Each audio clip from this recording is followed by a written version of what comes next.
Even in the current scenario,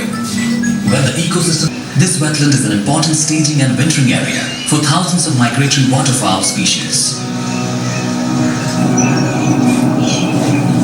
This wetland lies 15 kilometers from Srinagar and is a shallow systems where the water table is usually at or near the surface, or the land is covered by shallow water.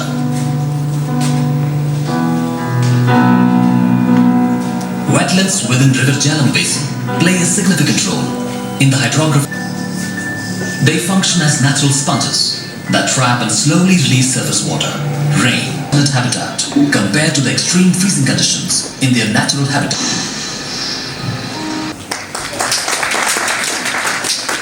हमारा ये जो शालबुग bird festival, पहले जब हम लोगों ने इसको start करा, जब हमने सोचा था कि इसको हम बनाएंगे, तो हम लोगों ने सोचा था 10 दिन का हम फेस्टिवल करेंगे, बड़े लेवल पे करेंगे, लोगों को बुलाएंगे, उनको स्टे करवाएंगे, स्टे के साथ में फिर उसके बाद हम लोग पूरे बर्ड फेस्टिवल के लिए लेके जाएंगे। लेकिन जब हम लोगों ने देखा कि इसके अंदर अभी कई सारी चीज़ें हैं जो कि हमको करनी ज़रूरी है,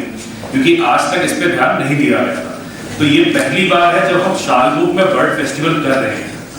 हमारी जब चिड़िया आती है जो बेजुबान है,